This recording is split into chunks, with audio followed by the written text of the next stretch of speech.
Vamos con la ayuda del Señor a estudiar esta mañana la palabra de Dios en este capítulo 17 de Apocalipsis, donde se habla de una mujer vestida de escarlata, o sea, rojo. Y también se habla de una ramera, o a esa mujer se compara, se le llama ramera o prostituta, según otras versiones. Una de las cosas que nosotros tenemos que entender y aprendemos es que en la Biblia un sistema religioso o una iglesia o el pueblo de Dios se compara con una mujer. En el Antiguo Testamento Dios le habla al pueblo de Israel y le dice que habían fornicado tras sus dioses y que habían dejado a su primer marido, refiriéndose a él, que Israel lo habían dejado a él y que se habían ido tras otros dioses, y le llama a eso que se habían prostituido. Inclusive hay un pasaje que dice: y dije a la adúltera. O sea, señala como si el pueblo, hace una representación como si el pueblo fuera una mujer, y en ese caso la esposa o la novia de Jehová. En 2 de Corintios capítulo 11, en el verso 2, el apóstol Pablo le dice a la iglesia: porque os he desposado con un solo marido para presentaros como una virgen pura a Cristo. Amén. Y hay otra cantidad de pasajes donde queda claro que a un sistema religioso, iglesia o al pueblo de Dios se le compara en la Biblia como una mujer. Amén. Entonces aquí nos está hablando de una iglesia o de un sistema religioso, que vamos a mirar por la palabra a quién se refiere. Amén. Dos veces en este libro de Apocalipsis se ha hablado de Babilonia, pero prediciendo su caída. En el capítulo 14, en el verso 8, dice: otro ángel le siguió diciendo: ha caído Babilonia, la gran ciudad, porque ha hecho beber a todas las naciones del vino del furor de su fornicación. Amén. Y en el capítulo 16, en el verso 19, dice: y la gran ciudad fue dividida en 3 partes, y las ciudades de las naciones cayeron, y la gran Babilonia vino en memoria delante de Dios para darle el cáliz del vino del ardor de su ira. ¿Por qué se habla de Babilonia, inclusive asemejándola a esta mujer? Porque en el libro de Génesis, en el capítulo 10, nosotros encontramos a un hombre que se llamaba Nimrod. Nimrod, su esposa se llamaba Semiramis. Y resulta que Nimrod murió y Semiramis resultó encinta, y entonces, como ellos eran los líderes de un pueblo, para que no la fueran a tildar mal o inclusive quitarla del poder, porque ella reemplazó a su esposo a la muerte de él, entonces dijo que estaba embarazada del dios Sol, de Nimrod, que la había embarazado, había descendido y la había embarazado. Eso resulta que sucedió en la tierra del Sinar, por allá en los lugares donde luego se levantó Babilonia. Y esta mujer fue prácticamente, Semiramis, fue prácticamente la que fabricó o fue la fundadora de todo ese sistema religioso de Babilonia, que consistía en eso, que había quedado embarazada del hijo del dios Sol. Amén. Eso se celebra los 24 y 25 de diciembre. Todo ese sistema religioso fue inventado allá en Babilonia. Después del año 300 después de Cristo, Constantino, en el concilio del 315-325, declaró al cristianismo religión del Estado. Y a partir de ahí se empezaron a introducir, como Constantino era católico o era el emperador romano, que tirando un poco atrás, antes de surgir el sistema católico romano, Constantino empezó a introducir todas las costumbres religiosas de Babilonia. Por eso es que usted encuentra que el atuendo o las vestimentas sacerdotales de la religión tradicional hoy en día no son iguales a las vestimentas sacerdotales de los judíos, sino de los babilonios. Amén. Él empezó a introducir todo eso allí. Por eso, este sistema religioso se asemeja o lo asemejan la palabra de Dios como Babilonia o como misterio babilonio, porque empezó allá. Amén. Este capítulo 17 se divide en dos partes. Primero, la visión que el Señor le dice la palabra ahí donde leímos que se le dijo a Juan que le iba a mostrar algo, la visión. Y luego, del versículo 7 al 18, está la interpretación, porque la misma Biblia se interpreta a sí mismo. Eso lo hemos dicho varias veces y usted tiene que estar muy consciente de eso.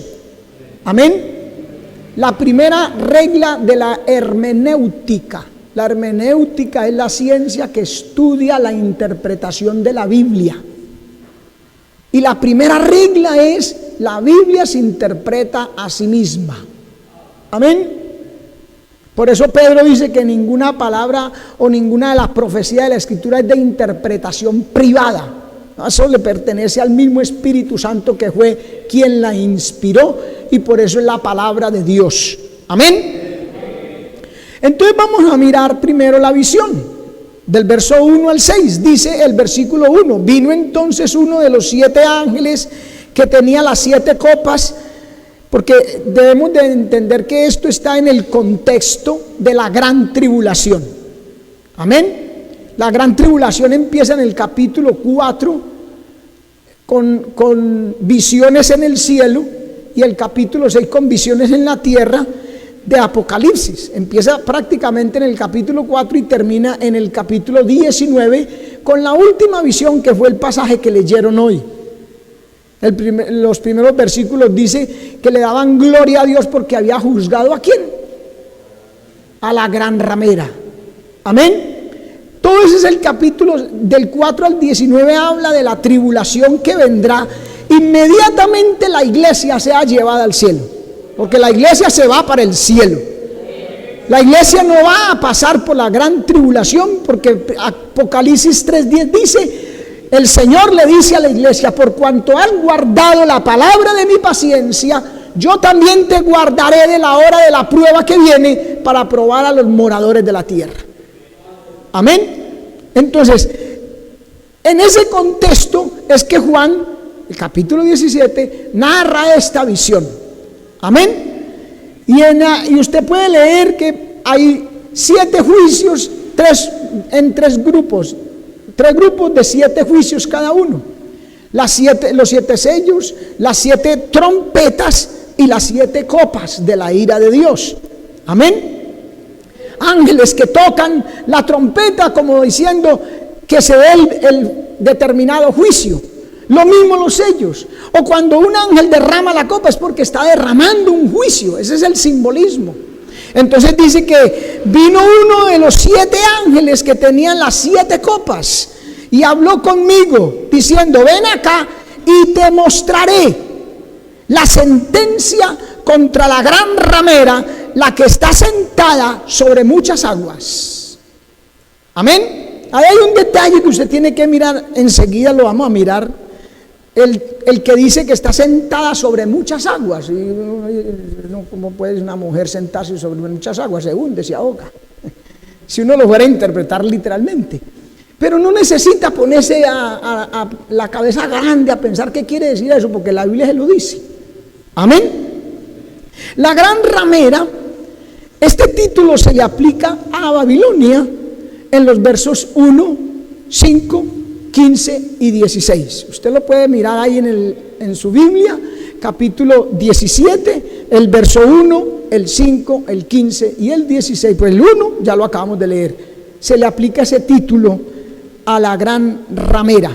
Amén. Que ya dijimos, en otras versiones se traduce como prostituta. Amén. Y muchas aguas, como lo vamos a ver, significan muchos pueblos o naciones. O sea que esa iglesia, ese sistema religioso está asentado, o sea, tiene el control sobre muchas naciones, sobre mucha gente. Amén. A su nombre gloria. Verso 3 dice: y me llevó en el espíritu al desierto, y vi una mujer sentada sobre una bestia escarlata, llena de nombres de blasfemias. Mire que esta mujer no puede ser de Dios en ningún momento. Amén. Quien quiera que sea, según la descripción de Apocalipsis 17, no puede ser de Dios, porque está orientada sobre una bestia y está llena de nombres de blasfemia. Amén. Esto habla de ese, perdóneme que se lo diga en esta palabra, ese apestoso culto blasfemo de los emperadores que se hacían dioses. Los emperadores romanos decían que ellos eran dioses. Amén. La bestia tenía 7 cabezas y 10 cuernos, semejante a la bestia que sube del mar. Mire que en el capítulo 13, en el verso 1, dice: me paré sobre la arena del mar y vi subir del mar una bestia que tenía 7 cabezas y 10 cuernos, y en sus cuernos 10 diademas, y sobre sus cabezas un nombre blasfemo. Ese pasaje se refiere al anticristo, que usted lo puede leer ahí en Apocalipsis con tiempo en su casa, y que pudiéramos en otra ocasión mirarlo. Pero se refiere al anticristo cuando toma el control de la comunidad europea. Amén. Se asemejan. ¿Por qué?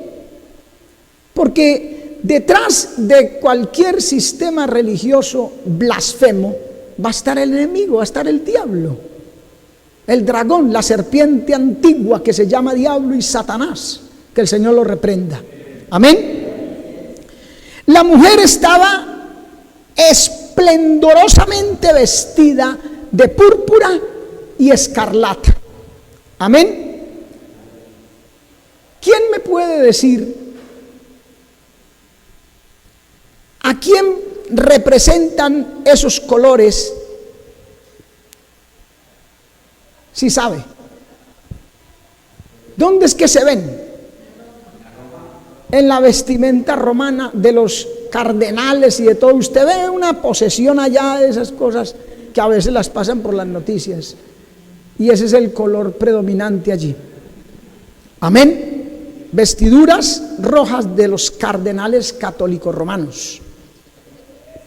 Entonces empezamos a ver, nos empieza la Biblia con cosas que conocemos a describir quién es esta mujer. Amén.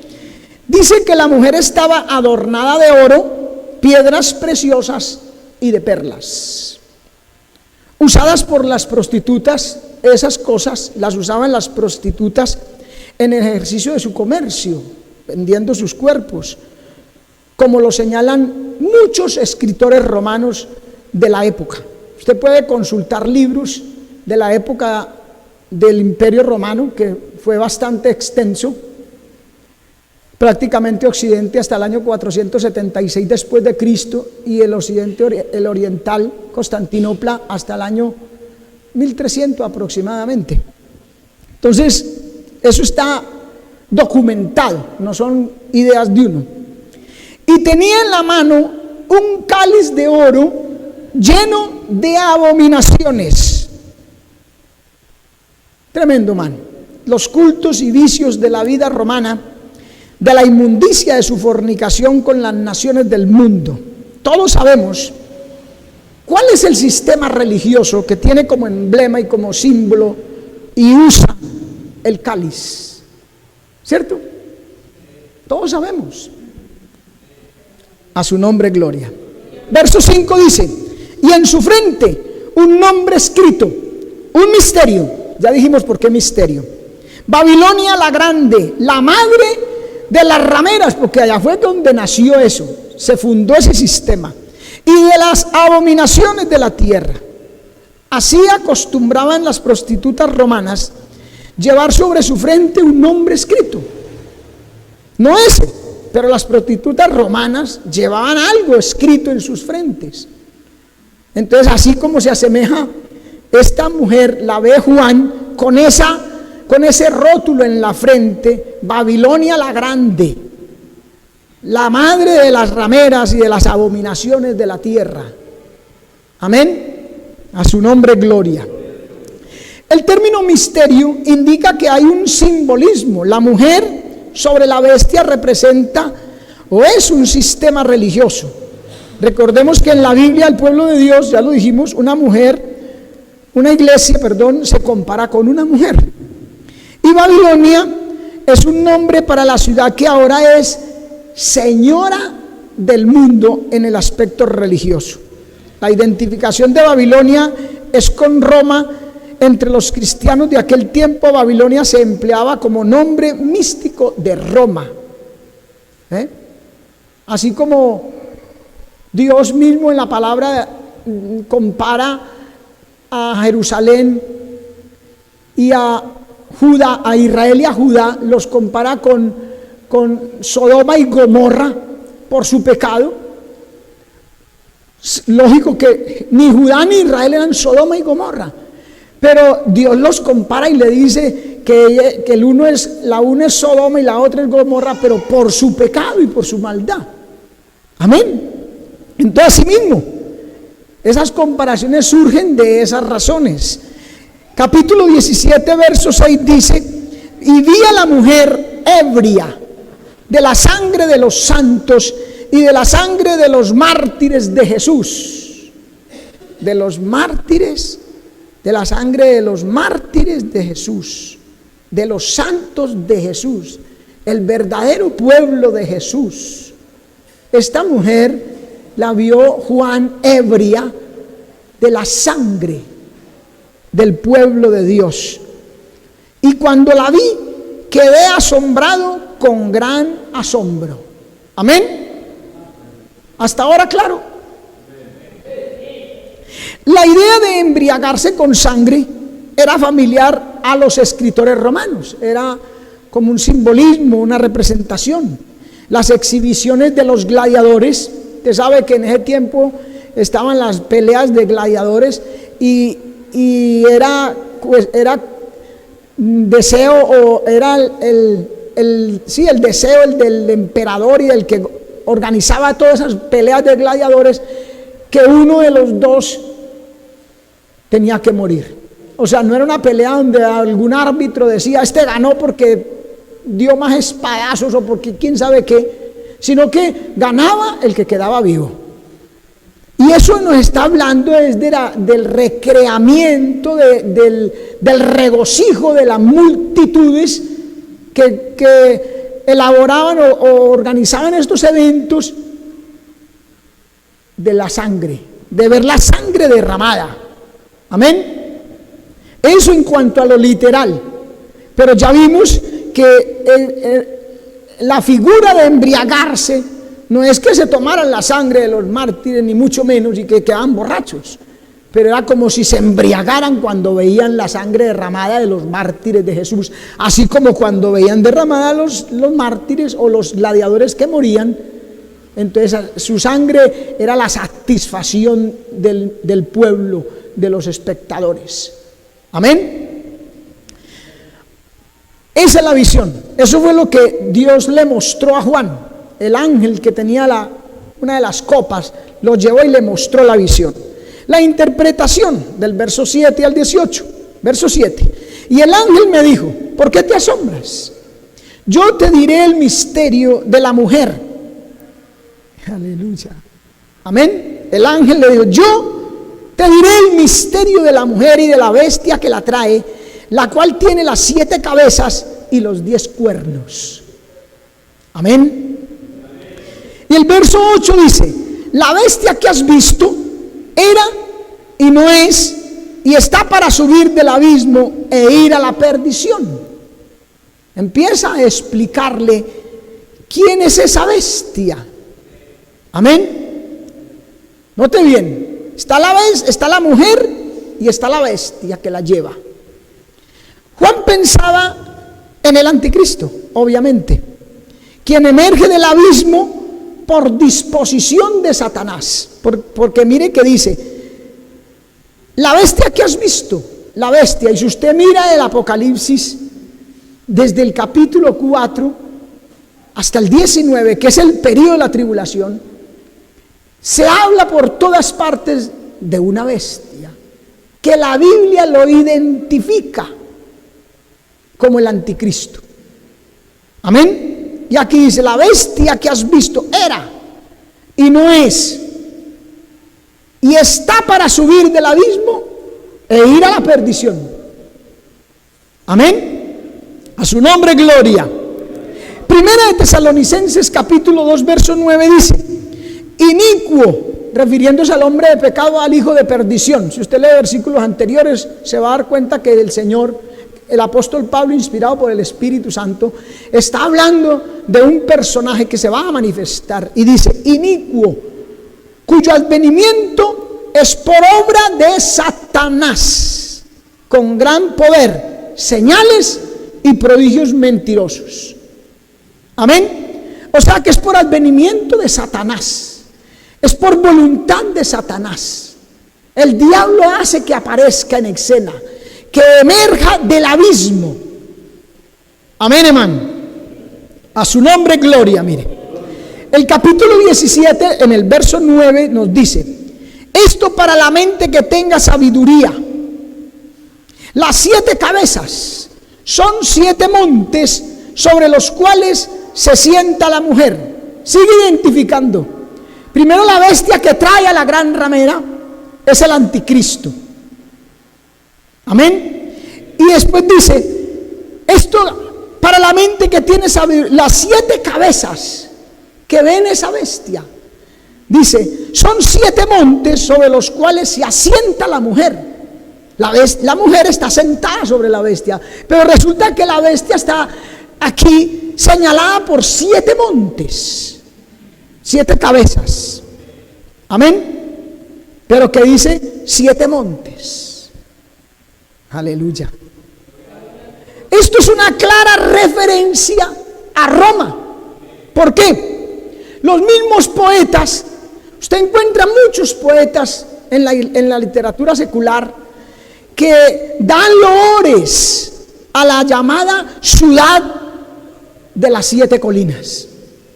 Búsquelo en internet, si usted quiere, para que vea que no es una interpretación acomodada. Usted mira en internet y ponga la ciudad de las 7 colinas o en fin, de alguna manera usted lo coloca ahí en Google y le va a salir. Se va a dar cuenta usted que Roma está edificada sobre 7 colinas. Así como Medellín. Medellín, ¿dónde está edificado? En un valle, el Valle de Aburrá. ¿Sí o no? Bogotá, ¿sobre qué está edificado? Una meseta. La meseta de Bogotá, inmensa. Así Roma está edificada sobre 7 colinas. Amén. A su nombre gloria. Los mismos poetas, repito, celebran en sus poesías muchas veces y hablan de Roma como la ciudad de las 7 colinas. Ahora, dice en el verso 10, mire bien que es que la Biblia, vea, otra cosita que usted debe aprender y que no se le puede olvidar, es que en la Biblia hay una ley, hay un principio, Y la hermenéutica nos habla de eso. Y es el principio, la ley de la doble referencia. La ley, la palabra de Dios, como es de Dios, y Dios es poderoso, es capaz de decir varias cosas, mínimo dos, con una cosa que diga. Muchas partes de la Biblia tienen doble referencia. ¿Qué es eso? Le voy a dar un ejemplo. El Señor Jesucristo, hablando de Juan el Bautista, lo comparó con Elías y dijo: Elías ya vino y Elías vendrá. Dos cosas a la vez. ¿Por qué? Porque Elías ya había venido. Juan Bautista había predicado, había abierto la puerta al evangelio: arrepentidos y convertidos, porque el reino de los cielos se ha acercado a vosotros. Y luego dice: pero Elías vendrá, refiriéndose a los dos testigos que habla el capítulo 11 de Apocalipsis. Amén. A su nombre gloria. La doble referencia. Y aquí también hay doble referencia, porque los 7 montes, las 7 cabezas son 7 montes, dice la misma escritura.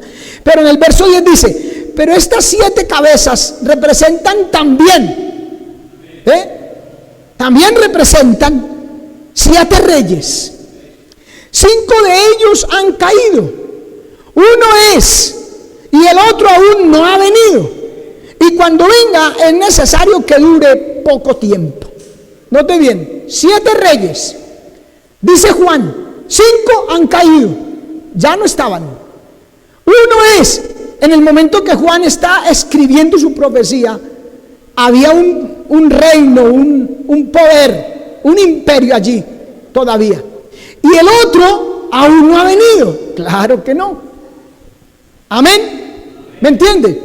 Bueno, si usted mira la historia, y especialmente en el libro de Daniel y en la historia secular, lea cualquier libro de historia antigua y usted va a encontrar una sucesión de imperios en el orden que se los voy a dar acá. Amén. Pero nosotros lo tenemos por Daniel, simplemente que hemos contrastado eso con la historia secular y al pie de la letra.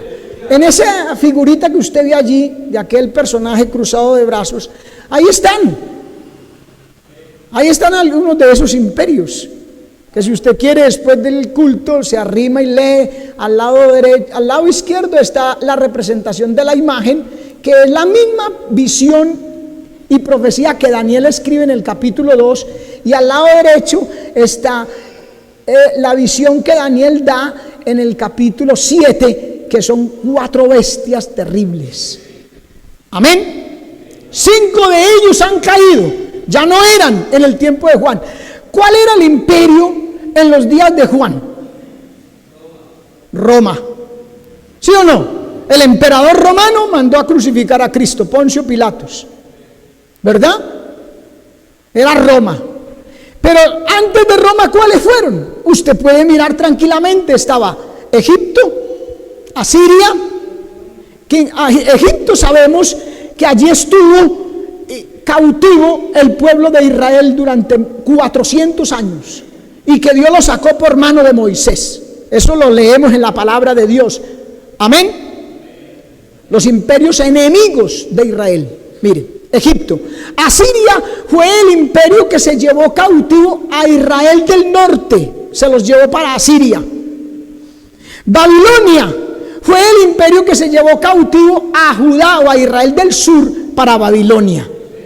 Después vino el imperio persa y luego vino el imperio griego. Y al imperio griego lo conquistó el romano. 5 han caído, ahí están: Egipto, Asiria, Babilonia, Persia y Grecia. El uno es, en ese momento estaba el romano, el 6º. Y el 7º todavía no ha venido, claro, porque es que es para la gran tribulación. A su nombre sea la gloria. Amén. Bendito su nombre para siempre. Versículo 11. La bestia que era y no es también el 8º. Y es de entre los 7. Mira qué cosa. Y va a la perdición. La bestia, ya sabemos que la bestia es el anticristo. Y dice que él es de los 7.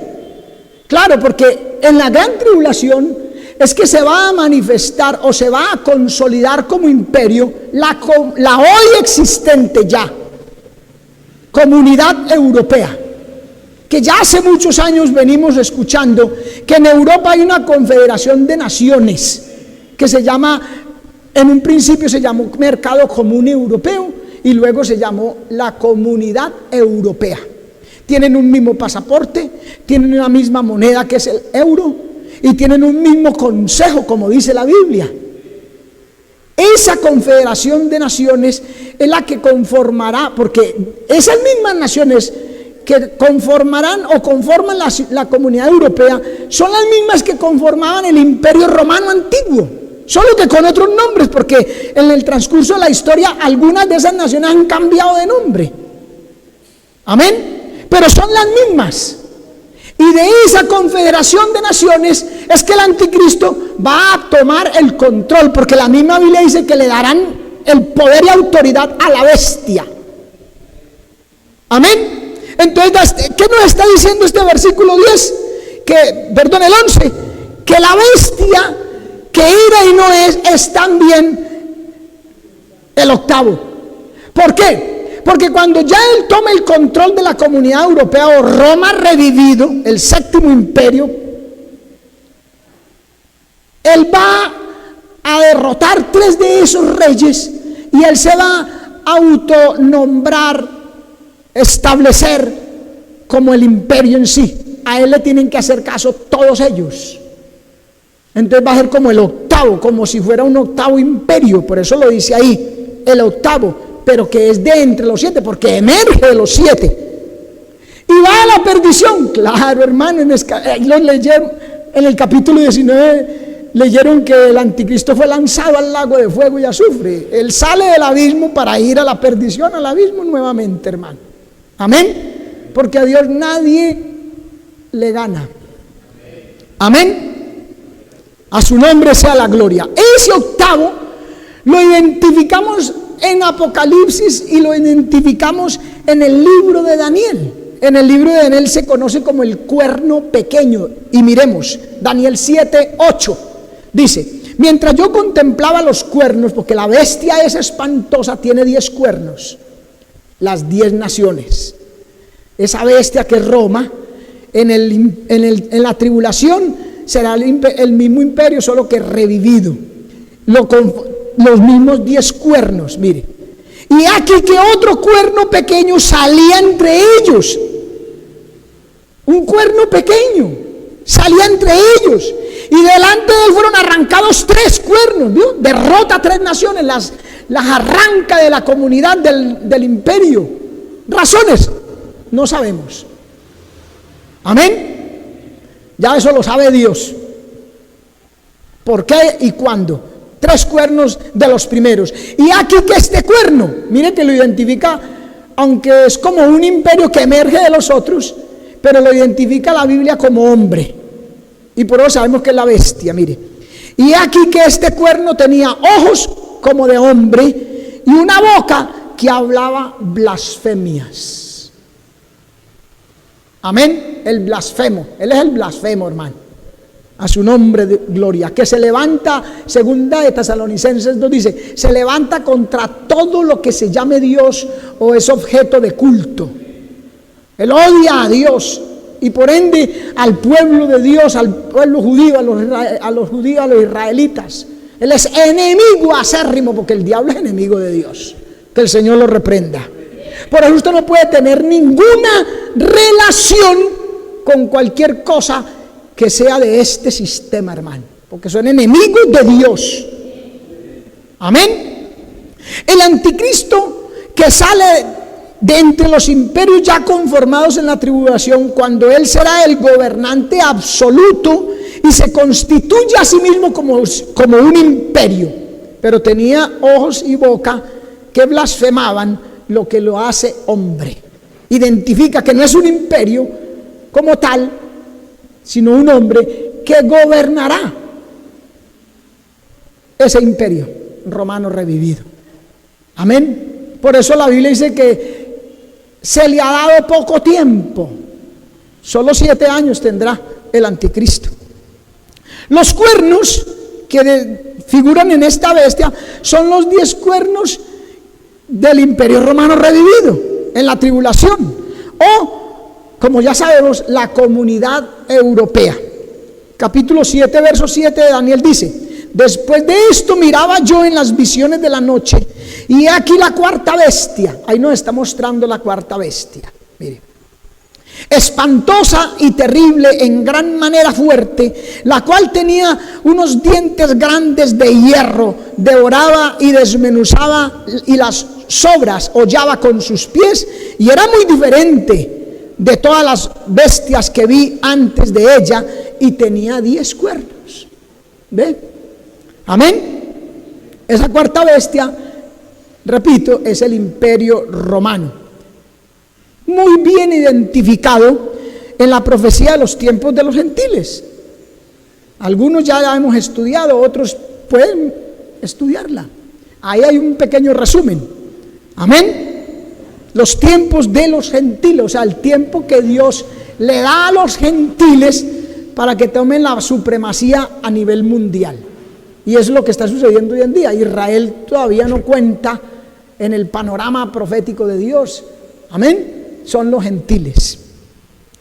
Daniel capítulo 2 verso 44 también nos dice: y en los días de estos reyes el Dios del cielo levantará un reino que no será jamás destruido. En los días de estos reyes, no en los días de los que pasaron, porque ya pasaron, no en los días de Jesús, porque lo diría la Biblia, pero sí dice en los días de esos reyes, de esos que representan los 10 cuernos y las diademas.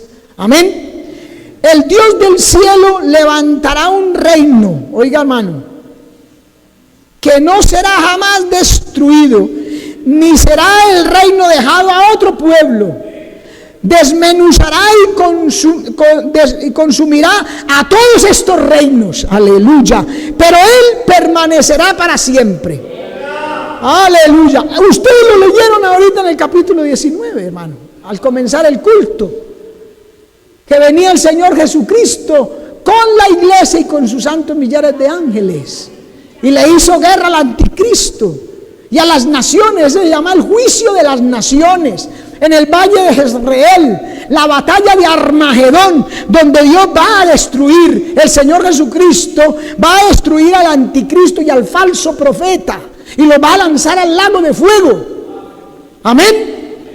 Y va a destruir eso. Ahí termina con toda esa hegemonía de esos imperios gentiles. Ahí acabarán y se establecerá el milenio, o sea, el reino, el poder, la potencia mundial, el nuevo orden mundial, Cristo desde Jerusalén gobernando el mundo. Por eso dice, y no será, y que dice, pero Él permanecerá para siempre.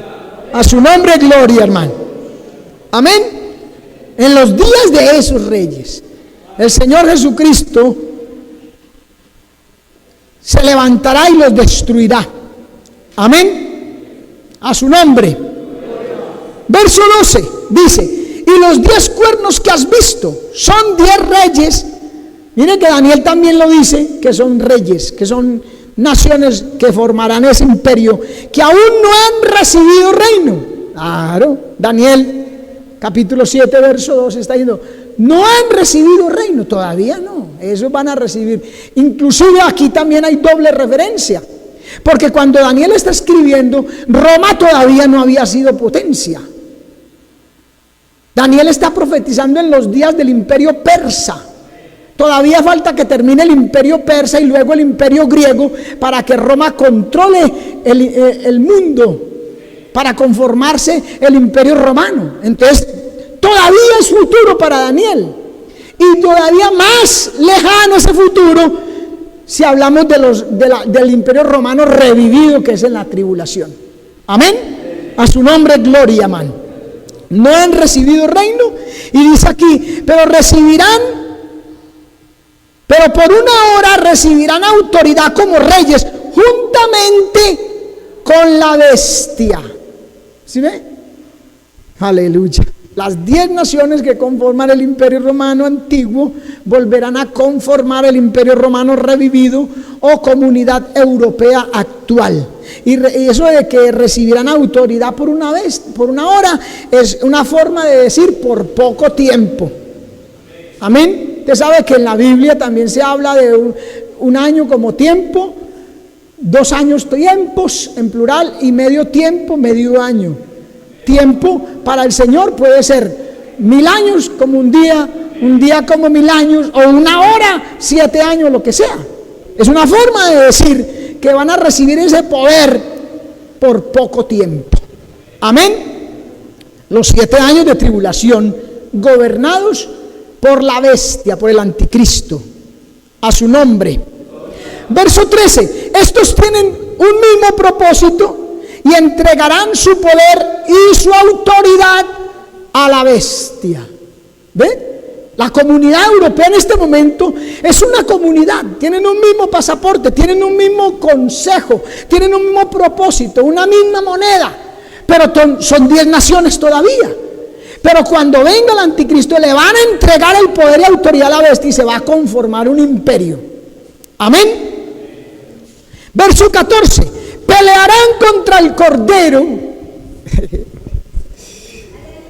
y el Cordero los vencerá, porque Él es Señor de señores, Rey de reyes, y los que están con Él son llamados, elegidos y fieles.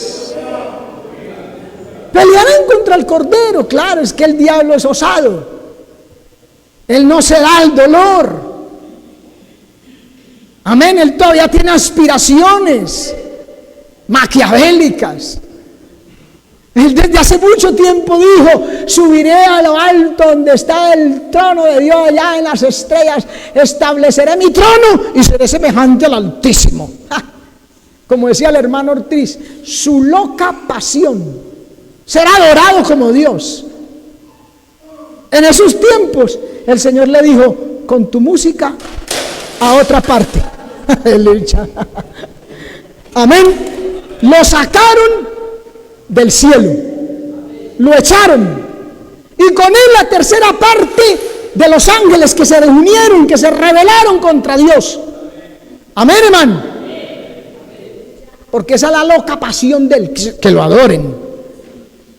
Todo esto te daré si postrado me adorares. Al mismo Señor Jesucristo, hermano. Amén. Pero el Señor lo va a derrotar. Por muchos esfuerzos que haga, Él lo va a derrotar. Amén. Pero me gusta mucho algo que dice aquí. Oiga bien usted y yo, atentos, porque dice: y los que están con Él son llamados, elegidos y fieles. ¿Quiénes son? La iglesia, usted y yo, los que están con Él. Ahí donde tenemos que mirar si estamos con Él. Los que están con Él son llamados, elegidos y fieles. Los seguidores del Cordero son llamados, elegidos y fieles. Los otros que no son ni elegidos ni fieles, no se sabe seguidores de quién. ¿Me entienden? O sea, en otra forma, ¿qué es un cristiano? Porque primero no existían cristianos. Antes de Cristo no existían cristianos. ¿Eran paganos o eran hijos de Dios los israelitas? Los verdaderos israelitas, ¿sí o no? Y cuando el Señor Jesucristo vino a predicar el evangelio, los que empezaron a seguirlo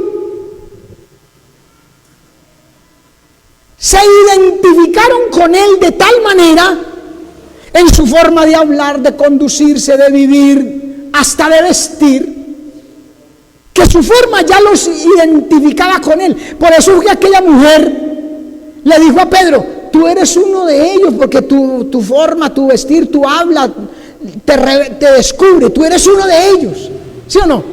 Pero ¿cómo les llamaban? ¿Cómo les llamaban en ese tiempo?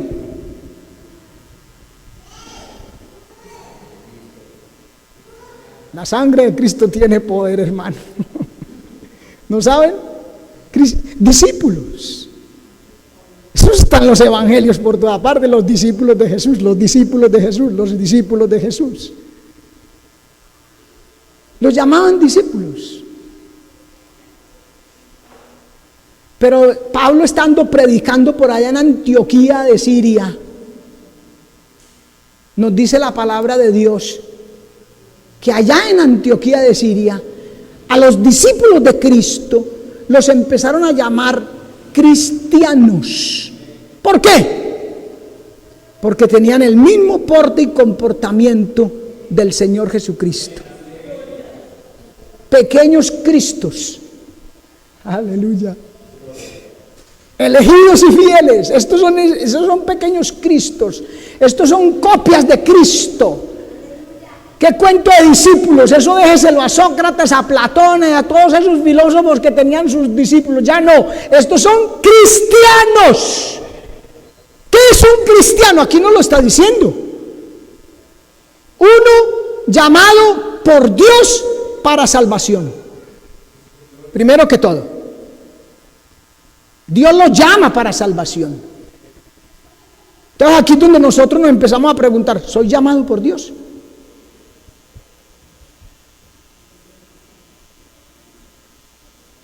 Bueno, segundo, elegido por Dios cuando acepta la salvación ofrecida por Cristo.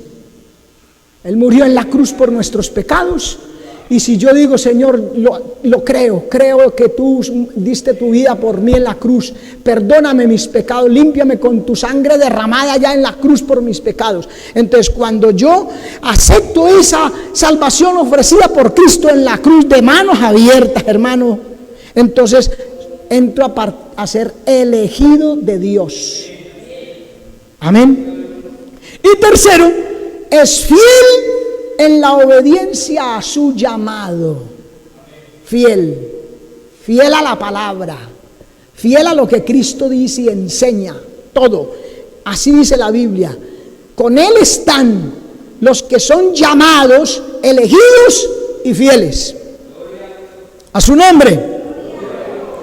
Capítulo 17, verso 16 dice: y los 10 cuernos que viste en la bestia, estos aborrecerán a la ramera. Mal paga el diablo a quien bien le sirve. No le sirva al diablo, hermano, ni indirectamente y mucho menos directamente. Amén. Mire, cuando él fue osadamente a donde Cristo a decirle, todo esto te daré si postrado me adorares, ¿qué fue lo que el Señor Jesucristo le respondió? No, como que no solo de pan vivir al hombre, hermanito. Eso fue cuando le dijo, si eres hijo de Dios, di que estas piedras se conviertan en pan. Hombre, cuando él le dijo, todo esto te daré si postrado me adorares, ¿qué le contestó Cristo al diablo?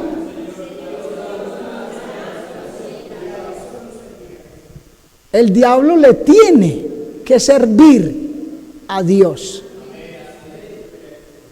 Aún en lo malo que hace, le presta servicio a Dios. Por eso dice la Biblia que a los que amamos a Dios, todas las cosas nos ayudan a bien. Porque lo que trae malo el diablo contra nuestras vidas es para Dios voltearlo y convertirlo para bien. Amén. Entonces, todo el que se alía a la bestia,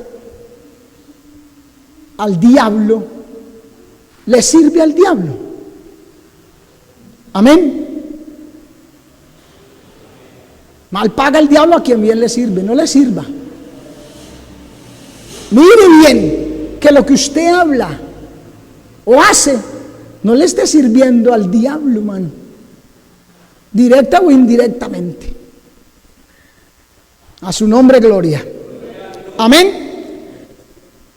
Aborrecerán a la ramera y la dejarán desolada y desnuda, y devorarán sus carnes y la quemarán con fuego. Si usted estudia el capítulo 18, aquí se está hablando del final de la ramera. Pero en el capítulo 18 se habla de esta destrucción que hace el anticristo de la ciudad donde está la ramera. Aquí se habla del sistema religioso y en el capítulo 18 de la ciudad donde ese sistema religioso ejerce, que es la ciudad de Roma, o simbólicamente Babilonia.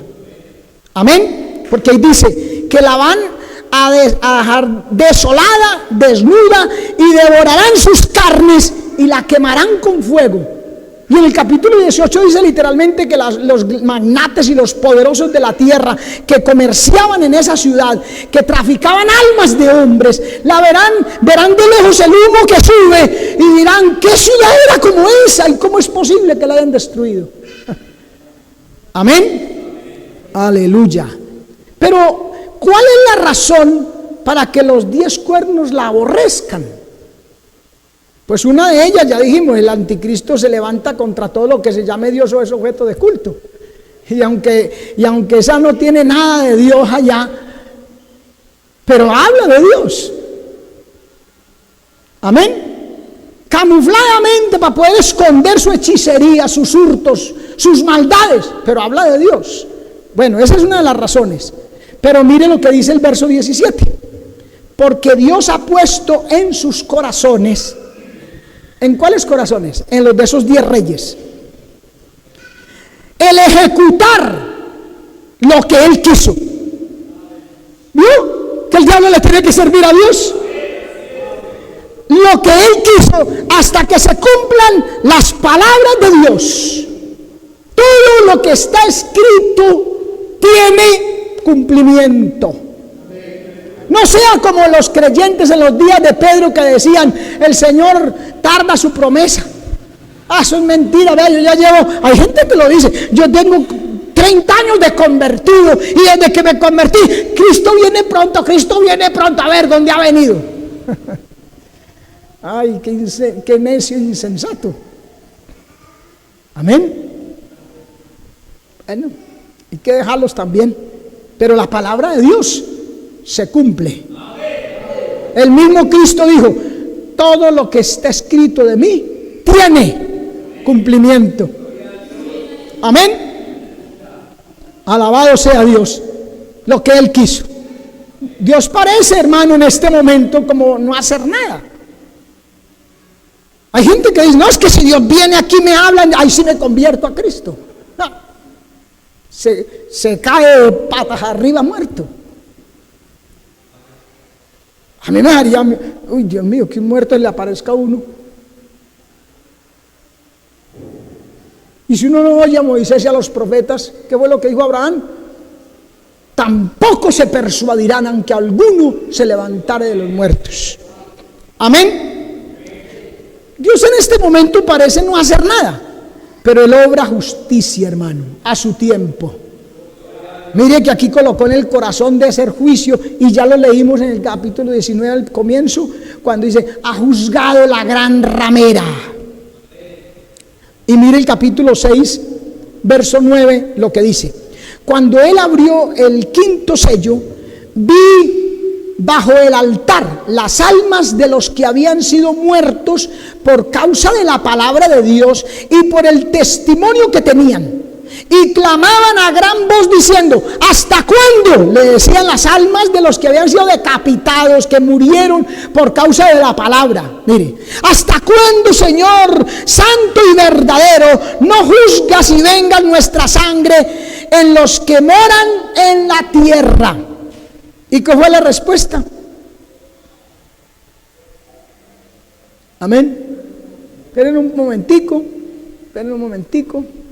que en su tiempo. Esa fue la respuesta. Verso 6: y vi a la mujer ebria de la sangre de los santos. Vea que ella, usted ha oído de la santa, entre comillas, santa inquisición. Mataban a los cristianos, a esos elegidos y fieles, el pueblo verdadero de Dios, solo por tener la Biblia o por hablar de Cristo. Los quemaban, los torturaban, los mataban. La sangre de los mártires de Jesús. Amén. Entonces llegó el momento, hermano. de enjuiciar ese derramamiento de sangre, esa crueldad de la gran ramera. Amén. Verso 18 dice: finalmente la mujer se identifica como la gran ciudad que reina sobre los reyes de la tierra. Amén. No se discute, hermano, la referencia que hay hacia Roma, ¿verdad? Este capítulo reseña el juicio de la gran ramera, o sea, ya dijimos, el sistema religioso apóstata, que existirá en el periodo de la tribulación, o que se va a hacer más poderoso en el periodo de la tribulación, porque ya se va a unificar todas las mujeres en el simbolismo, todos los sistemas religiosos, denominaciones, concilios, apóstatas, que se vuelven atrás, que se vuelven herejes, se van a reunir y los va a liderar lo que en el capítulo 13 surge, el falso profeta. Amén. La iglesia profesante, incrédula, llegará hasta el periodo de la tribulación. Apocalipsis capítulo 2, el verso 22 dice: he aquí, yo la arrojo en cama y en gran tribulación. Ella queda, allá es que se va, vea. Y a los que con ella adulteran, si no se arrepienten de las obras de ella. El que no quiera participar, que se arrepienta, hermano. Juan el Bautista y el Señor Jesucristo fue eso lo que salieron a Jerusalén y a sus alrededores diciendo: arrepentíos y creed en el Evangelio. Porque el Señor Jesucristo ni Juan el Bautista dijeron: arrepentí y creas en la iglesia tal o pascual o Y o X o Z. No, ninguna iglesia es la verdad. De pronto hay iglesias donde está la verdad, predican la verdad, pero la verdad es Jesucristo. Y Él trajo el Evangelio de Jesús, dice Hechos capítulo 8. Arrepentíos y creed en el Evangelio. ¿Y qué es Evangelio? Buenas nuevas, buena noticia. ¿Y cuál es esa buena nueva o buena noticia? Que Cristo murió en la cruz por nuestros pecados. Eso es lo que hay que creer. Aceptar que ese sacrificio en la cruz lo hizo por nosotros. Pedirle perdón a Él y reconocerlo como Señor y Salvador. Amén. Creer en el Evangelio. Y entonces vamos a formar parte del reino de los cielos. Por eso es que el otro mensaje de Juan Bautista y del Señor era: arrepentíos porque el reino de los cielos se ha acercado a vosotros. Amén. El reino de Dios en nosotros, el reino de Dios en esta tierra. Amén. Permita, hermano, hermana y amigo, amiga, que Cristo reine, gobierne su vida desde su propio corazón. Amén. Y no participe. Salid, hablando de Babilonia, dice la palabra: por lo cual salid de en medio de ellos y apartaos, dice el Señor, y no toquéis lo inmundo, y yo os recibiré y seré para vosotros por padre, y vosotros me seréis a mí hijos e hijas, dice el Señor Todopoderoso. Amén. Hay que salir de allá, hay que huir de allá, hermano. Amén. No podemos formar parte, no podemos participar en ninguna manera. En ninguna manera. Ese sistema no es una religión, no es una iglesia, olvídese. Tiene ese rótulo. Alguien que me lea Apocalipsis capítulo 9, el verso 20. Por favor, para que terminemos con ese versículo, para que usted se dé cuenta lo que la misma Biblia nos dice.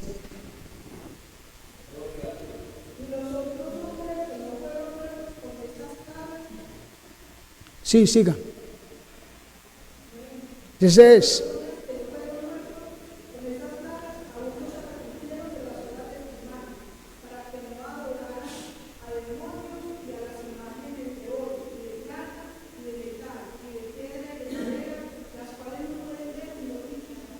Siga el que sigue. Hechicerías, ni su fornicación, ni de sus hurtos. Ella tiene un rótulo de iglesia, sí, de sistema religioso, sí, pero lo que hay detrás son demonios, ahí se lee. Para que no adoren a los demonios, los ídolos de yeso, de barro, así sea de oro, de plata, lo que sea, y no participe de sus hechicerías y sus fornicaciones. Se lo leo en otra versión. El resto de la humanidad, los que no murieron a causa de estas plagas, tantas plagas que Dios mandó, pero para que la gente se arrepintiera, hermano. La misericordia de Dios, en los últimos tratos con la humanidad, trató con ellos, o tratará con ellos, y el resto de la humanidad, los que no murieron a causa de las plagas, tampoco se arrepintieron de sus malas acciones, ni dejaron de adorar a los demonios y a los ídolos de oro, de plata, bronce, piedra y madera, los cuales no pueden ver, ni oír, ni caminar. Los tienen que llevar cargados en los hombros. Se le cae un Dios de eso y se quiebra. El nuestro no se quiebra. Aleluya. Verso 21. Tampoco se arrepintieron de sus asesinatos, ni de sus artes mágicas, y su inmoralidad sexual y sus robos. Amén. Está escrito, man. Amén. Está escrito. Ya toca a ustedes y a mí creer o no, aceptar o rechazar, seguir viviendo conforme a la corriente de este mundo, o ponernos en las manos del Señor para que regenere nuestras almas y cambie nuestras vidas y vivamos para Dios, renunciando a la impiedad y a los deseos mundanos, y poder vivir en esta vida justa, sobria y piadosamente, aguardando la esperanza bienaventurada de todo creyente, el regreso glorioso de nuestro amado Señor y Salvador Jesucristo, que se dio a sí mismo para redimirnos de toda iniquidad y separar para sí un pueblo propio, celoso de buenas obras.